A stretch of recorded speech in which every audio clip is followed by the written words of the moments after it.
Est-ce que t'as pas l'impression que les riches ne vont jamais en prison?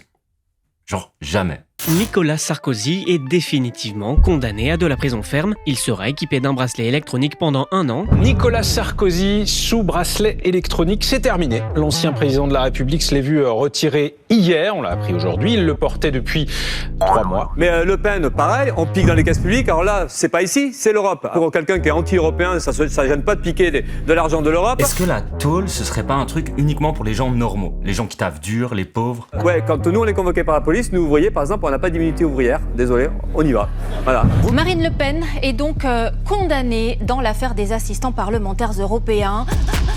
Coupable. Pierre Maudet est coupable d'acceptation d'un avantage pour son voyage à Abu Dhabi. Il est condamné à une peine pécuniaire de 300 jours amende avec sursis. Toi, tu te fais coffrer si tu vends un Pax au pote de ton pote ou si tu mets une claque à l'enfoiré des ressources humaines qui vient de virer ta daronne 5 ans avant sa retraite alors que les riches, ils peuvent détourner des millions, mentir à la télé, organiser des génocides, participer à des réseaux pédocriminels, tranquille, pas un jour de tôle, petit bracelet électronique au pire des cas, à la maison pendant quelques années, pendant quelques mois. Donc vraie question, la justice est-elle du côté des riches? Oui. Voilà. Pas besoin de faire une vidéo de 20 minutes, pas besoin de doctorat de sociaux, allez, tout le monde savait. Non, on va quand même faire une vidéo de 20 minutes parce que c'est encore pire que ça. Non seulement la prison c'est que pour nous, mais en plus, la moitié des détenus sont innocents. Et ça, déjà, on a peut-être un tout petit peu plus de mal à y croire.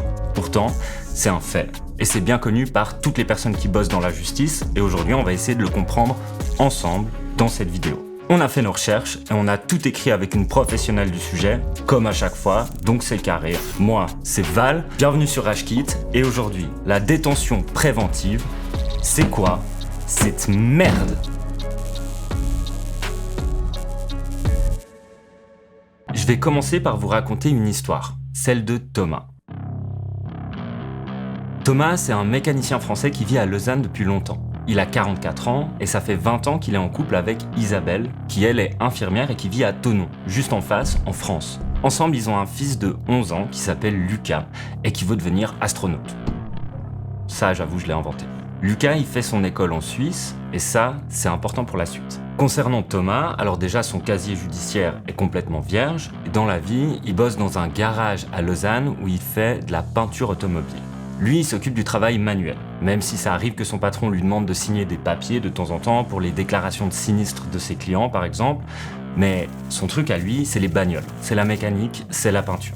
Avec Isabelle, ils se sont organisés une petite vie de famille entre les deux pays. Elle dort à Lausanne 3 soirs par semaine, et le week-end, c'est Thomas qui vient en France avec Lucas. Ce rythme, ça leur convient, c'est pas toujours facile, mais ils se disent qu'ils ont trouvé un équilibre. Un soir de semaine, ils sont tous ensemble et ils dînent en regardant la télé. Rien à signaler. La télé? On dit pas la télé? La télé? Tu dis la télé? C'est super vaudois. La télé? Allez, la télé. Minuit approche, Lucas est déjà au lit, Thomas et Isabelle sont claqués par leur journée de taf, donc ils vont se coucher. 5 heures plus tard, au petit matin, Thomas dort encore tranquillement dans son lit quand on sonne à la porte. Ça réveille toute la famille, alors Thomas sort de son lit, hyper surpris, il va ouvrir et il tombe sur 4 policiers en uniforme. Les flics lui annoncent qu'ils vont le conduire au poste, donc à l'hôtel de police de Saint-Martin, au centre de Lausanne. Thomas, il comprend rien. Mais alors, rien du tout à ce qui lui arrive et il sait pas du tout ce qu'on lui reproche. Donc le stress monte. Mais il a rien fait de mal qui mériterait ça, donc à ce stade, il panique pas. Au poste, il est entendu par la police. Il croit comprendre au bout d'un moment que ça concerne le garage dans lequel il bosse. La police lui parle de faux constats d'accident, d'assurance, les keufs lui montrent des centaines de papiers administratifs incompréhensibles. La peur commence à monter. Ça se voit, les policiers ne l'écoutent pas quand il dit qu'il n'a rien à voir avec cette histoire. Thomas dit qu'il y a eu une erreur, qu'il doit se calmer et que ça va se régler. Mais après l'audition, les flics le conduisent dans une cellule. Et pas n'importe quelle cellule, les cellules du commissariat de Saint-Martin, à Lausanne. Thomas, il est détenu seul dans une pièce de 7 mètres carrés. Il n'y a aucune fenêtre, son lit c'est une dalle en béton, les toilettes elles sont au pied du lit, il n'y a pas de séparation entre les toilettes et le lit. Il n'y a aucun accès à l'eau courante, pas de robinet, que dalle. Là, Thomas il souffle un grand coup. C'est l'enfer, mais il se dit que ça va vite passer. Il s'assoit sur son banc et remarque la caméra au plafond, avec la petite lumière rouge. On lui a dit d'attendre que le procureur qui mène l'enquête va bientôt le recevoir. La police lui permet de prévenir Isabelle, il lui dit qu'il va rentrer à la maison dans quelques heures. Mais les quelques heures, elles passent et toujours pas d'audition avec le procureur. Il se dit « Bon, ok, c'est la pause déjeuner, je vais être entendu dans l'après-midi. » Mais 15h, 16h, 17h passent et toujours rien. 19h, la nuit tombe et il est toujours assis sur son banc. Il a déjà mal au dos, il a faim, il a soif, il a beaucoup transpiré. À 20h, il comprend qu'il sera pas entendu aujourd'hui. Évidemment, il passe une nuit horrible. Mais le lendemain matin à 7h, un flic vient enfin lui ouvrir. Le procureur va le recevoir. Thomas, il a les mêmes fringues que la veille, il a pas pu prendre de douche, il pousse la porte d'un bureau sans âme et se retrouve face à un être humain sans âme. Au procureur, Thomas, il dit les mêmes choses qu'à la police, il comprend pas grand-chose, il a rien à voir avec toute cette histoire. Le procureur, il l'écoute, mais il est pas convaincu. Ouais, non. Il voudrait bien que Thomas il reste enfermé le temps de l'enquête, plusieurs mois. Voilà, le temps de mener son enquête, quoi. Bon, il fly le proc, hein. Vous vous rendez bien compte que c'est impossible. Ça violerait plein de droits humains, dont la présomption d'innocence. On est dans la meilleure démocratie du monde et c'est tout à fait possible. Ça s'appelle la détention préventive. Ah, attendez. Ce serait complètement abusé qu'un seul procureur puisse décider tout seul, dans son bureau sans âme, d'enfermer un innocent dans 7 mètres carrés durant des mois, le temps qu'il fasse son enquête, quoi. Alors ok, là, effectivement, c'est effectivement impossible. Le procureur, il doit demander l'avis à un truc qui s'appelle le tribunal des mesures de contrainte. En gros, il doit demander à un juge, quoi. Il doit demander l'autorisation à un juge. Voilà. Et alors, le tribunal des mesures de contrainte, c'est un sacré contre-pouvoir. Et attention. Dans le canton de Vaud, un des pires pour la détention préventive, on vous a trouvé un graphique interne qui montre globalement entre 2011 et 2018 combien de demandes de détention préventive le tribunal accepte par rapport à combien il refuse. Vous voyez pas les refus ? Si, collez votre tête là, contre l'écran. Ouais. La colonne de droite là, juste là. Ouais, ok, après, est-ce qu'on peut vraiment appeler ça une colonne ? Le trait là, le petit trait à droite là, voilà, ça c'est les refus. Depuis 2013, il y a entre 1,5% de refus et 0% de refus.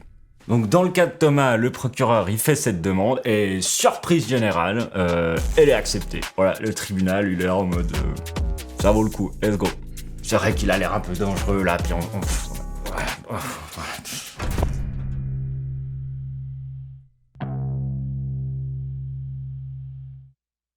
Alors comment ça se justifie ça ? Comment ça se fait que le procureur et le juge ils puissent faire ça ? La justice, elle se donne le droit d'enfermer quelqu'un d'innocent s'il y a un risque pour l'enquête. Et il y a 3 types de risques. Code de procédure pénale, article 221. La détention provisoire peut être ordonnée s'il y a sérieusement lieu de craindre a. Que le prévenu se soustrait à la procédure pénale ou à la sanction prévisible en prenant la fuite. En gros, qu'il fuit dans un autre pays pour échapper à la justice, quoi. D'ailleurs, c'est notamment pour ça que la détention provisoire est devenue un système de criminalisation des étrangers. Et ça, on vous l'explique à la fin de la vidéo. B. Qu'ils compromettent la recherche de la vérité en exerçant une influence sur des personnes ou en altérant des moyens de preuve. En gros, qu'ils biaisent la procédure en supprimant des preuves ou en se mettant d'accord avec d'autres accusés sur une version commune. C'est ce que font tous les policiers dans les cas de violences policières, ça. Par contre, on les a rarement vus en préventive. Très rarement. C'est qu'ils commettent des crimes ou des délits graves après avoir déjà commis des infractions du même genre. En gros, qu'ils récidivent. Voilà les 3 risques que la justice peut invoquer pour justifier la détention préventive. Et dans le cadre de Thomas, le procureur, il argumente qu'il y a un risque de fuite. En gros, il pourrait partir se réfugier en France vu que Isabelle, sa femme, elle habite à Thonon. Honnêtement, c'est très peu probable que Thomas il abandonne sa vie pour fuir. Lucas, son fils, il est scolarisé à Lausanne, tous les revenus de Thomas sont à Lausanne. Mais les juges, pour prendre leurs décisions, ils s'imaginent toujours le pire scénario. Bien joué Philippe, t'as vraiment imaginé le pire sur ce coup-là. Non mais beau travail là. Et filez-leur des anxios là à ce stade-là. Et ces tendances anxieuses des juges, c'est pas que dans le cas de Thomas. le tribunal des mesures de contrainte est très favorable à la détention provisoire. Et ça, c'est largement confirmé par les chiffres qu'on vous a balancés avant. Et ça s'explique selon Human Rights par la logique du risque zéro. Les tribunaux des mesures de contrainte suivent souvent la pratique du risque zéro au lieu de procéder à une pesée consciencieuse des intérêts en présence. On sait aussi par exemple que les procureurs dans le canton de Zurich ont reçu l'ordre de toujours invoquer le risque de collusion dans les affaires de drogue. Et ça, en l'occurrence, c'est une décision qui est politique. Et donc ça va donner un énorme pouvoir au procureur qui va souvent demander de la détention préventive et enfermer des personnes qui, à ce stade, sont censées être toujours présumées innocentes. Ok, revenons à notre histoire. Donc le tribunal de contrainte, il a accepté la demande du procureur et juste pour dire, il a mis 96 heures à rendre sa décision. Vous aviez oublié Thomas. Il a passé ses 4 jours dans la même cellule sur son banc, sous sa caméra avec la petite lumière rouge. Il avait prévu des trucs pendant ces 4 jours. Des soirées en famille, l'anniversaire de Lucas. Et quand Isabelle, morte d'inquiétude, elle demande combien de temps ça va durer tout ça, là, personne ne peut lui répondre. Donc 4 jours après son arrestation, Thomas apprend la décision du juge. Alors, combien de temps va durer cette violation de présomption d'innocence ? Pardon, cette détention préventive. Ça va durer 3 mois. 3 mois. Thomas, là, il panique totalement. Et finalement, quand il arrive à se calmer un peu, il essaye de positiver. Et il se dit qu'au moins, à ce stade-là, il va être transféré dans un endroit qui est moins horrible et où Isabelle et Lucas pourront venir le voir. Parce que là, Isabelle et Lucas ne sont toujours pas venus le voir. Il y a interdiction de rendre visite dans un commissariat. Mais Thomas, il a pas capté dans quel pays il vit. Il doit être transféré, c'est vrai, mais les prisons sont pleines. Alors, il doit attendre qu'une place se libère. Et en attendant qu'une place se libère, Thomas, il va rester enfermé dans sa cellule au commissariat de Saint-Martin. Pendant quelques jours encore ? Non.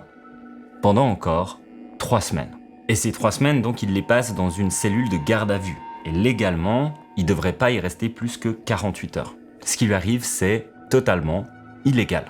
Et comme souvent, en Suisse, l'illégalité, c'est la norme.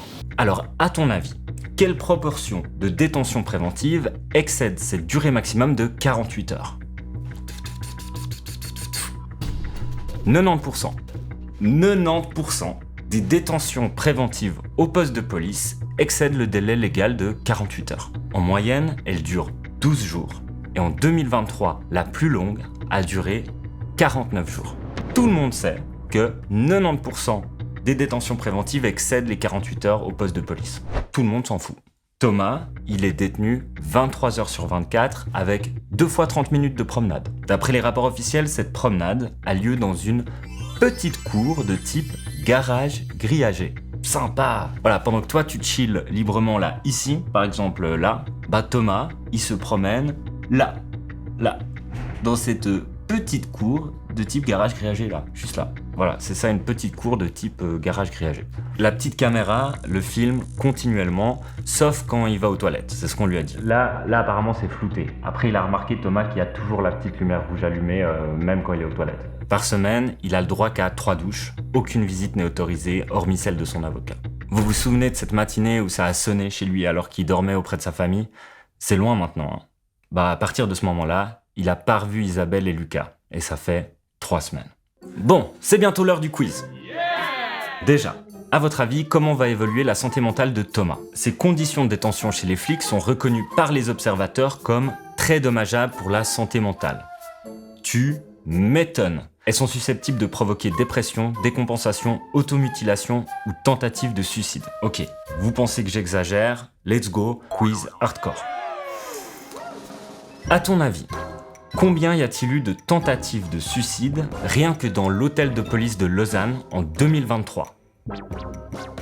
Réponse A, 4. Réponse B, 16. Réponse C, 47. Réponse D, 82. Juste dans cet hôtel de police-là, à Saint-Martin, en 2023, il y a eu 82 tentatives de suicide. Oh my god. 82 tentatives de suicide en un an. Ça fait 2 par semaine. C'est la fin du quiz hardcore. Merci beaucoup d'avoir participé. J'espère que vous avez pas gagné. Je sais pas ce qu'on dit dans ces cas-là. Et ça, pour le coup, ça a jamais été partagé au public. Ce chiffre, il vient d'un rapport interne de l'hôtel de police de Saint-Martin. Le tribunal fédéral suisse a confirmé après plusieurs plaintes que ces conditions de détention étaient complètement illégales. Donc, pour dire, la plus haute autorité judiciaire du pays condamne totalement ce qui se passe à l'intérieur des murs de l'hôtel de police. C'est marrant de se dire que les commissariats de police sont dans l'illégalité permanente. C'est un peu comme quand tu deviens adulte et que tu réalises qu'en fait, les natives dans les westerns, c'était pas les méchants. Retour à Thomas. Donc 3 semaines après son arrestation, il est dans un état pitoyable. Il est sale, déprimé, en décompensation, il s'est automutilé plusieurs fois, ce qui lui était jamais arrivé avant dans sa vie. Et un matin, ça y est, la police ouvre sa cellule et lui annonce qu'il va être transféré en prison. Thomas monte dans un fourgon sécurisé qui va le transférer dans une prison spéciale pour la détention préventive, le Bois-Mermet à Lausanne. Enfin, la situation évolue. Et là, vous vous dites, voilà, c'est la fin de cet épisode, c'est quoi cette merde? C'était la détention préventive à l'hôtel de police. Mais non, c'est pas la fin.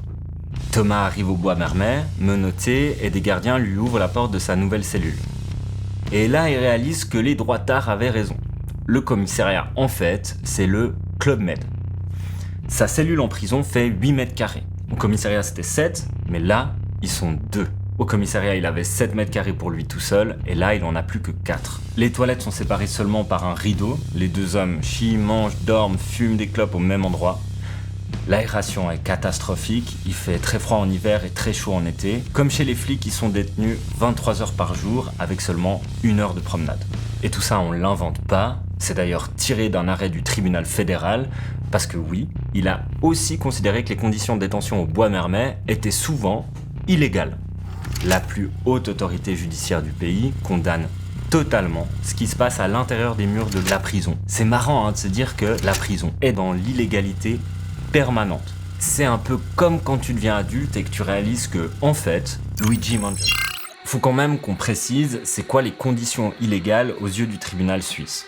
Pour que des conditions soient reconnues comme illégales, il faut que l'espace individuel fasse moins de 4 mètres carrés. La prison du Bois-Mermet, c'est un bâtiment vétuste, construit en 1905 et dont la destruction est recommandée depuis des années maintenant. À la base, c'est un bâtiment qui est prévu pour accueillir 100 détenus, et actuellement, elle en détient jusqu'à 170, soit 170% de surpopulation carcérale. Au Bois-Mermet, beaucoup de détenus souffrent de troubles psy. En fait, beaucoup de gens ne devraient pas être dans des prisons, mais ils y sont et en l'occurrence, ils n'ont aucun suivi thérapeutique. Ça, on en a parlé dans un épisode précédent, c'est les mesures thérapeutiques institutionnelles. Il est juste là. Let's go. Aussi, les détenus, ils peuvent recevoir des visites qu'en ayant fait une demande d'autorisation préalable, et ils ont seulement droit à 1 heure par semaine pour une personne. Le Bois-Mermet, il est fait pour les gens en détention préventive. Et ça, déjà, ça sort du cadre légal de la détention. Parce que l'exécution de peine classique, c'est quand même un petit peu réglementé. En fait, mettre les gens en prison, c'est pas anodin. Et derrière, il y a une philosophie. Alors, elle pue la merde, mais elle existe quand même. Et il y a des logiques derrière de formation ou de réinsertion. Genre, tu peux bosser en prison, tu peux apprendre des trucs, t'es censé pouvoir faire ce genre de choses. Mais dans le cadre de la détention préventive, tout ça c'est complètement mis de côté. Parce que là, le but, c'est uniquement de pallier aux risques. Aux 3 risques dont on a parlé avant, fuite, collusion, récidive. Pour résumer ce point-là, en fait, paradoxalement, ça fait que les personnes enfermées dans le cadre d'une détention préventive, donc les personnes présumées innocentes, sont encore plus maltraitées que les gens reconnus coupables. Donc voilà, Thomas, il s'installe dans sa nouvelle cellule au Bois-Mermet. Et dans sa tête, il va y rester 3 mois. À côté, l'enquête, elle avance. Des témoins sont entendus, les comptes de la société sont épluchés. Mais comme ça traîne un peu, le procureur, il va demander la prolongation de la détention pour 3 mois supplémentaires. Et surprise, la demande est acceptée. Oui, parce que la détention peut être prolongée plusieurs fois, à chaque fois de 3 mois. Mais bien sûr, on est dans une démocratie, donc il y a des limites à ça. C'est dans l'article... Attends, c'est quoi l'article déjà? Ah, il n'y a pas d'article? Ah ok, autant pour moi. Non, alors ça peut être... Ouais, ok. C'est à l'infini. C'est 3 mois, mais c'est à l'infini. Alright. Ah là, par contre, il y a un article. 227. 227, la détention provisoire peut être prolongée plusieurs fois, donc à l'infini, chaque fois de 3 mois au plus, et dans des cas exceptionnels, de 6 mois au plus. Ça vous rappelle rien ? Justement, les mesures thérapeutiques institutionnelles.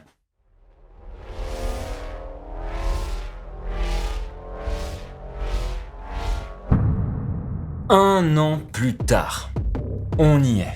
C'est le jour du procès. Enfin.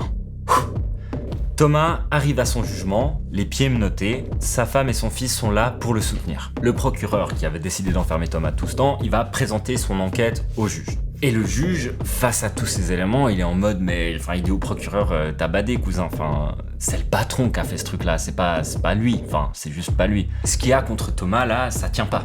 Donc voilà, le tribunal, il doit décider du sort de Thomas, et là, le juge, il décide de l'acquitter. Thomas est reconnu innocent, et il doit être immédiatement libéré. Wouhou! C'est une grosse merde, cette détention préventive. Ah ouais, vraiment, grosse merde. Mais c'est bon, allez, le juge a rendu justice. Thomas, il est libéré là, il peut reprendre sa vie où il l'avait laissé il y a 1 an là. Magnifique. Générique de fin, abonne-toi, Tipeee, tout ça. Tac, tac. Ça pourrait être la fin de l'histoire. Il fut acquitté, vécu heureux, bam bam bam, au montage, grand soleil, maison pavillonnaire, classe moyenne, hop là, les enfants qui courent dans l'herbe. Ça pourrait être ça. Mais dans la vraie vie, il se passe quoi ? Il va recevoir une compensation financière pour la détention injustifiée qu'il a subie. Il vient de passer 1 an dans 4 mètres carrés alors qu'il est juste innocent. Les premiers jours, à l'hôtel de police, c'est payé 200 balles par jour. Voilà, la justice, elle est là, on s'est trompé. Tiens, 200 balles par jour passées au commissariat de Saint-Martin. Mais au-delà de plusieurs mois de détention illégale et injustifiée, la loi, elle prévoit que ça augmente quand même. C'est la moindre des choses. Je rigole. Non. Plus ça dure, moins t'es compensé financièrement. On a trouvé un arrêté du tribunal fédéral qui justifie ça. Accrochez-vous, ça devient glauque. Au-delà de plusieurs mois, le fait de l'arrestation et de la détention pèse d'un poids aussi important que l'élément de durée. Je traduis, c'est choquant d'être arrêté et enfermé, mais après un moment, tu t'habitues quoi. Tu t'habitues à être enfermé, ça devient normal, ça va. C'est plus choquant, c'est plus autant choquant que les premiers jours. Ça devient facile avec le temps, donc le tort moral diminue, donc on te rembourse un peu moins avec le temps. C'est ça que dit le tribunal fédéral avec un jargon de merde. Donc dans le cadre de Thomas, il a été enfermé 351 jours alors qu'il est innocent, et du coup on l'a compensé de 35 000 balles. Là t'as la droite qui est en PLS. Non mais alors attends, la prison c'est le Club Med, mais en plus à la fin t'es payé quoi. Non mais oh.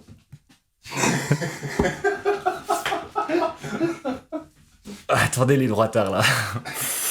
Non mais attendez. Thomas, son salaire annuel au SMIC suisse, c'était 52 000 francs par année. Donc presque 2 fois plus que sa compensation. Un peu moins que le double. Plus d'1 fois et demie. Ouais. Et puis, à part qu'il a perdu presque la moitié de son salaire, à quoi ça ressemble sa vie en sortant de détention ? Thomas, il a perdu son travail, il n'a pas cotisé pendant 1 an, il n'a pas épargné, il n'a pas pu payer son loyer, il n'a pas pu payer certaines factures. Donc, comme beaucoup de détenus à la sortie de prison, Thomas, il est criblé de dettes. Donc la plupart des gens galèrent à retrouver un taf à cause du stigmate de la prison, mais en plus, très concrètement, une grande partie de leur salaire est retenue pour payer des dettes cumulées en prison. Thomas, en sortant de prison, il a des problèmes psy graves. Au moindre stress, il donne des grands coups de poing dans les murs en hurlant, ce qui lui était jamais arrivé de sa vie en 44 ans. Il souffre de dépression, de crise paranoïaque et d'un syndrome post-traumatique.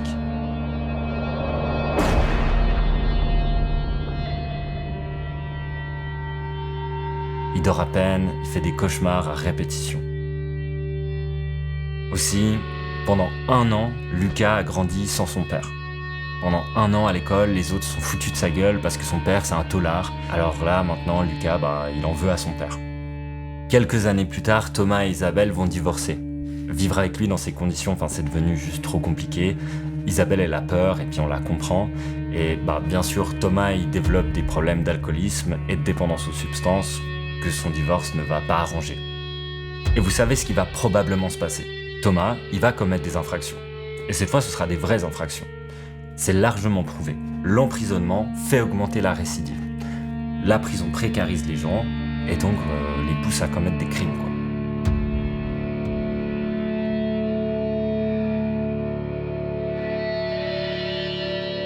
Voilà, c'est plutôt ça, la vraie fin de l'histoire de Thomas. Et maintenant, on va revenir à l'échelle de tout un pays. Rappelez-vous du titre. La moitié des personnes détenues sont en détention préventive, enfermées en attente de jugement.